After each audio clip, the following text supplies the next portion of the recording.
Okay, so I'm doing a little AC refrigerant training today. So.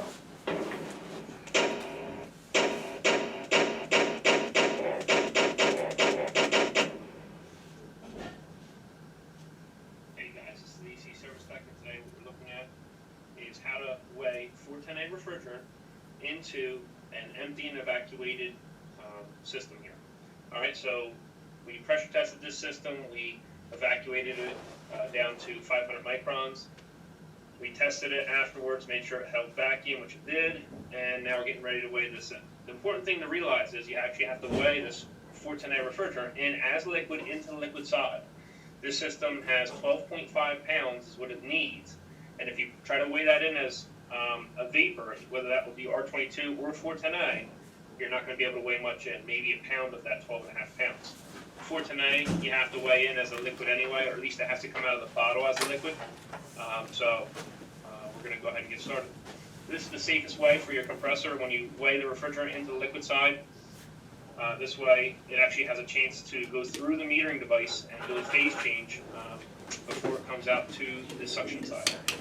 So it should actually enter into the suction side almost as a vapor, as if the compressor was already running, and actually is applying pressure, we could do on volume. forcing the refrigerant through Yeah. the metering device. Unless the TV can do Alright, it. and then it's going back to the compressor.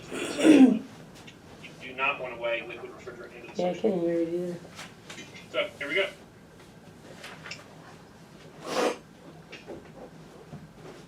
I guess the TV doesn't, volume doesn't work with this. Which is surprising. We do with not have to HDMI. purge the hoses because the hoses are already all in vacuum.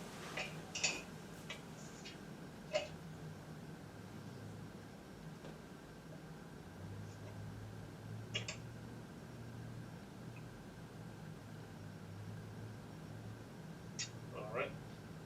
I'm going to open these ports up here and here. And we're going to start weighing in as a liquid refrigerant.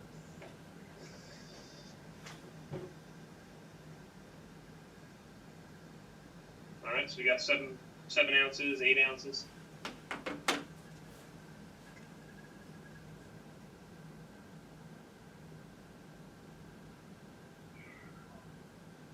we're going to see how much we can weigh in before this will stop. We need 12 pounds total, and the system is completely empty right now.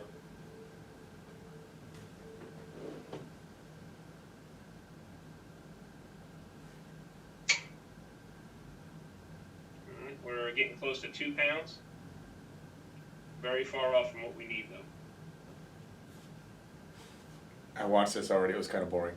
Like I said, if this was R22 and you tried to weigh it in as a But he has a couple little safety into the tips, I just thought the guys from a might. completely empty system, which you could do if you wanted to, but really you're not going to get the amount of refrigerant that you need to get into the system.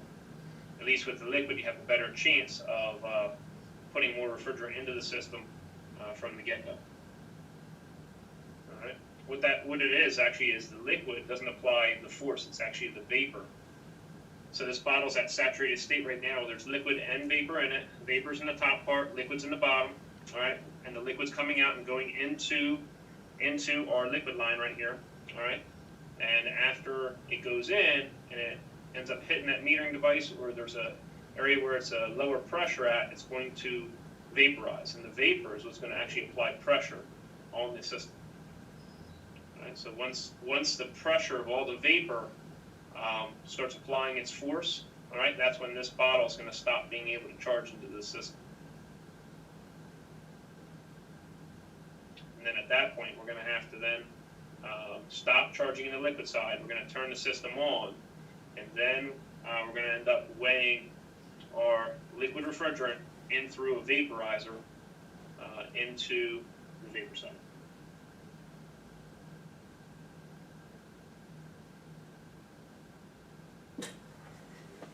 That's it, it's just like watching the clock. Alright, we got 5 pounds now.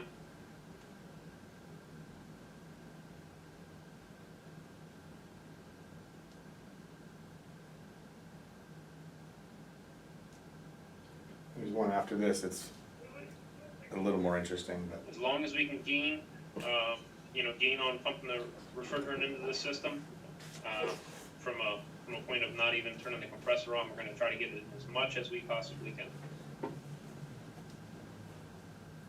And now we're approaching 6 pounds.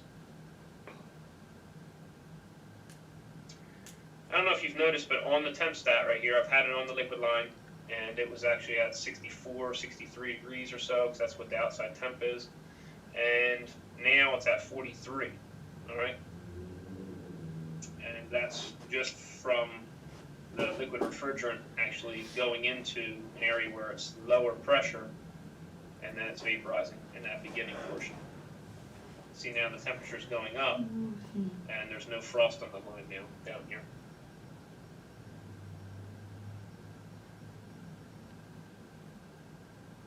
At the very beginning, it was actually pretty darn cold down on that liquid line if you were watching that temp stat.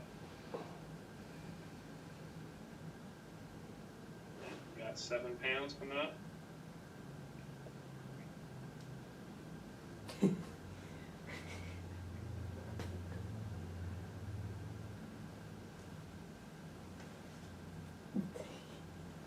You get the gist? All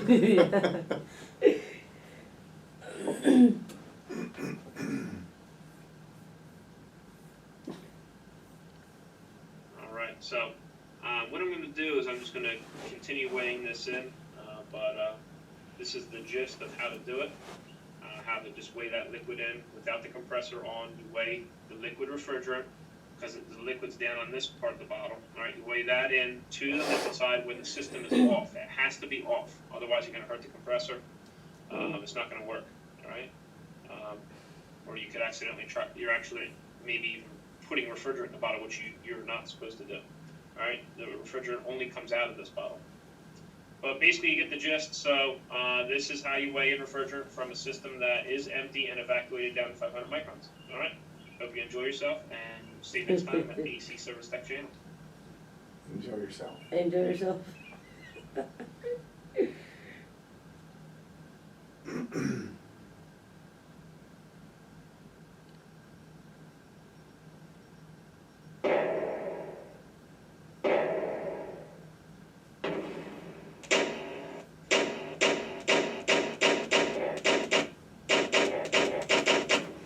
I don't know what that's all about.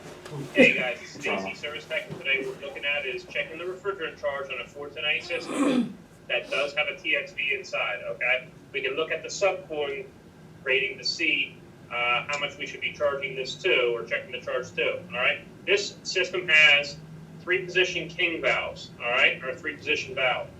So we're gonna need to take those off first. All right, in order to be able to adjust the position. What we need to do is we need to mid-seat these valves in order to check our refrigerant charge.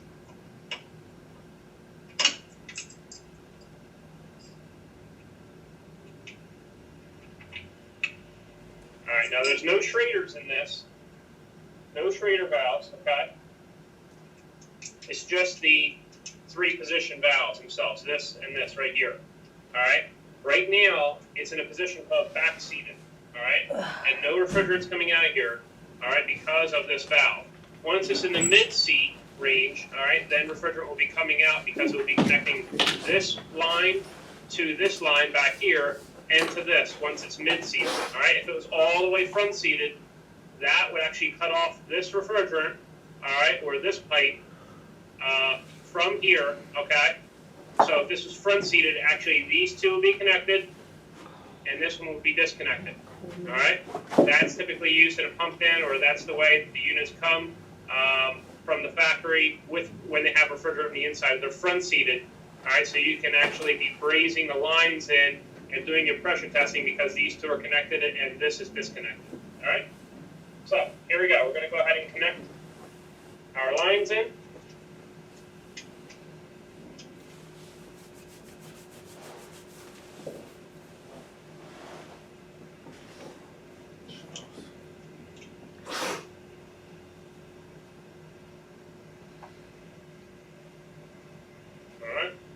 of them are connected. Our handles are shut. Everything's good. Now we're going to go ahead and mid-seat these. Now you don't have to go all the way. You just got to go a little bit. All right. All you're doing is just opening up the port so you can measure refrigerant, maybe just 2 clicks worth or so. All right. So we already have the temp probe on the liquid line back here. You can see that. All right. I have the temp sensor already electrical tape onto the liquid line. All right. So we're going to check the refrigerant charge. Up on the top, it says that it's looking for, right up here on the rating plate, it says it's looking for an indoor TXV subcooling of 14 degrees. All right. So presently on the liquid line, we have 94 degrees, all right, as a saturated temperature. Our actual pressure is ranging right at about 292 or 293 or so. All right, so we follow that pressure in, all right, and we see the pink, all right, that's the saturated temperature in the middle of the condenser coil, all right, so that's right in the middle of this coil right here, okay? The middle of the coil is 94 degrees. So as it rejects heat from here, it then turns into a liquid, and the temperature difference between the liquid right here and where it comes down at, and then through the liquid line right here, all right, that's the temperature decrease in liquid form. And we are looking at 83 degrees, okay? 83 degrees. All right, so 94 minus 83.5, we'll say. All right, so we're looking at 10.5 degrees of subcooling. All right, now we're allowed to have within roughly 3 degrees plus or minus what the subcooling rating is. And so if the subcooling rating is 14 degrees, all right, and we only have 10.5, then what we're going to want to do is we're going to want to add a little bit of refrigerant to this. Now, it will work for sure, but you know, we want to add a little bit because every time a tech comes and attaches their gauges to it, they're going to be taking a little bit of refrigerant out every time, just that when they're connecting, okay? What we would have to do first is we'd be adding refrigerant into the vapor line, all right? And once we did that, and what we're going to be doing is lowering that temperature there and rising the saturated temperature up higher. And what that's going to do is it's going to widen the subcooling gap, okay? And we're going to have a higher subcooling. So what we'd really be looking for is an actual subcooling of maybe 14 to 15 degrees of subcooling, all right? But just say we had that correct subcooling, what we're going to do first is we're going to do our disconnect procedure now, all right? So we're going to put our service wrench on the liquid line and we're going to back seat it, all right? Then what we're going to do is we're going to shut that line, all right? And we shouldn't have any refrigerant escaping, all right?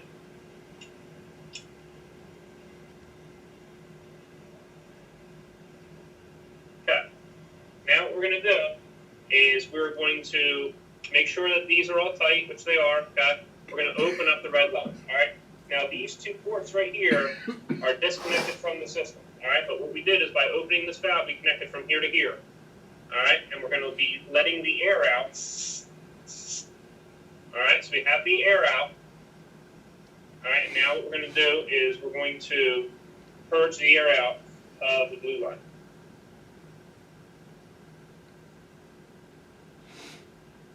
All right, now what we're going to do is we're going to charge from here into the liquid vaporizer.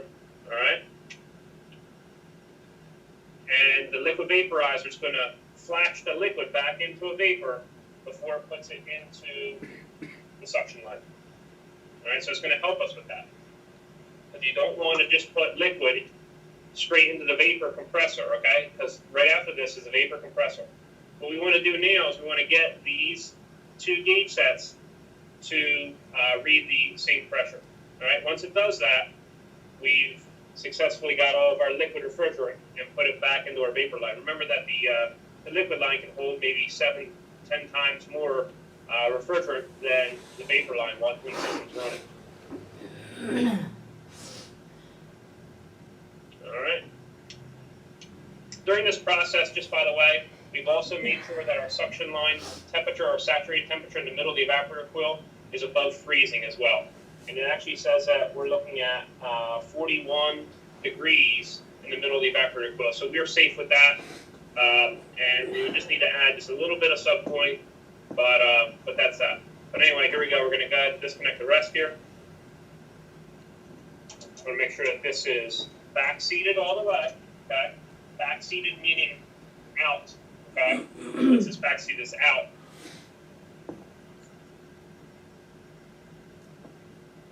And then we're going to disconnect this. All right. The next things that you're going to do is you're just going to spray bubble leak detector in here.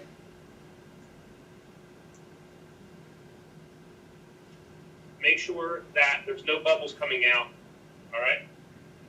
Sometimes you can't actually hear the refrigerant coming out, and these might not have seated down all the way. Sometimes you got to seat them pretty good. All right. But in this case, everything's looking good. There are no bubbles. Actually, this one has a little bit of a bubble, actually. So what we're going to do, see, you see that bubble growing? Okay. A little bit of a bubble growing right here.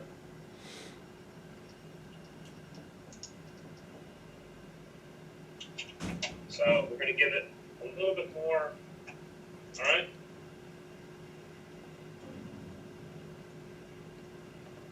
Try that again, see how it looks here.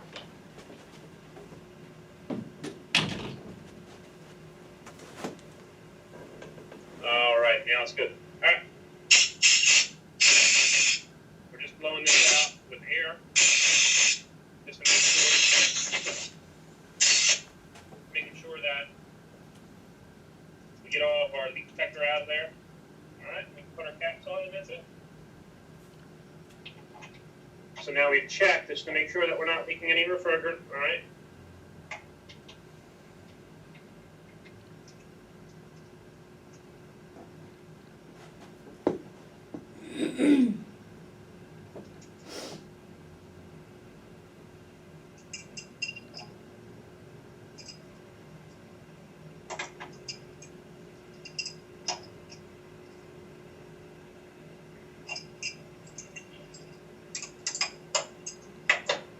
You want to make sure that you're holding these back. You don't want to end up bending the line set, especially where somebody may have grazed at. You don't want that to end up cracking. Okay? Copper pipe might bend a little bit, all right, but the graze will detect the crack on you. You want to make sure that you're holding these with 2 wrenches, all right? Very good, that's it. So, hope you enjoyed yourself, and we'll see you next time at AC Service Tech Channel. All right, so that was that. I wanted to do something for HVAC at least. This, I've been doing a lot more plumbing stuff, so even though you guys kind of missed the first one and most of the second one.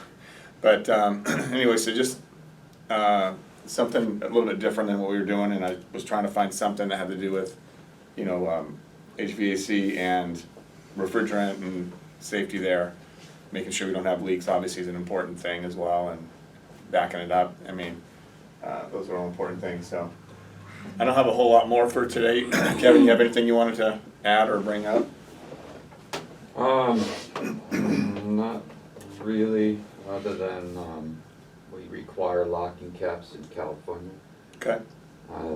Because The vaping, people trying to people get high on it. People are huffing it. Not only that, but For real? yeah, the refrigerant is very expensive, and people are stealing it. Oh, Okay. God. So even though it says in the tank it's not supposed to come into the tank, you can actually make it go into a tank and steal it. Go back the other No, direction. there are cylinders that we use to reclaim refrigerant. Okay, with. so they can reclaim it. So they can reclaim it into a cylinder. Okay. Yeah. So the cylinder that you saw was a non-refillable. Okay. They have a check valve in there. It will only come one way out and no way in. Okay. So. All right. So locking caps. That's the only Oh, difference. gee. All right. Cool. All right, let's get They're going. refrigerant, huh? Yeah.